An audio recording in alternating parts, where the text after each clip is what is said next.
Just make way here. Stop.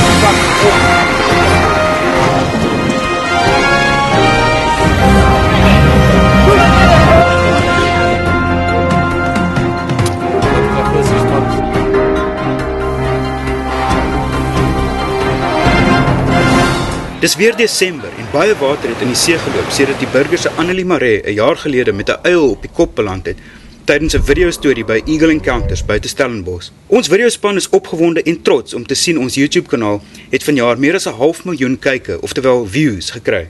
En onder die top 10 was een van ons lesers, Trevor Walters, wat hierdie greep ingestuur het van die Buffeljagsrivier, woedend in vloed naby Swellendam in Augustus vanjaar.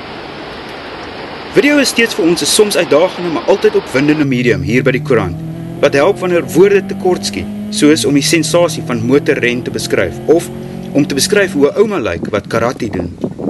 Synde 'n koerant bring ons ook harde brekende nuus aan ons groeiende kykertaal, soos die dag, vroeg vanjaar, toe die omstrede waaghals Jeb Collis in 'n vliegpak sprong vanaf Tafelberg erg tweede gekom het.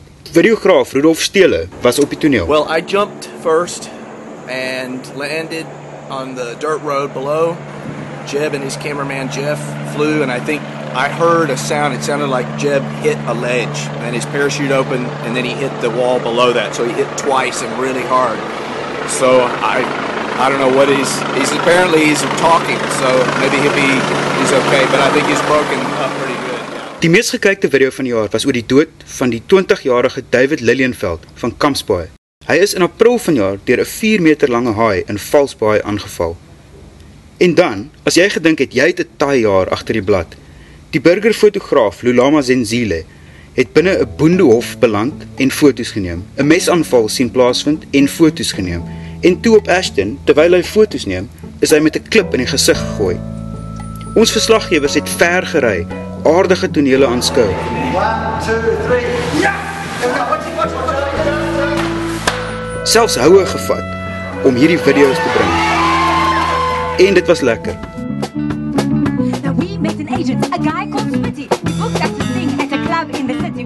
So van ons kant, alle voorspoed aan al ons kykers. Dankie vir julle video's, foto's, stories en wenke en kom praat saam in 2013.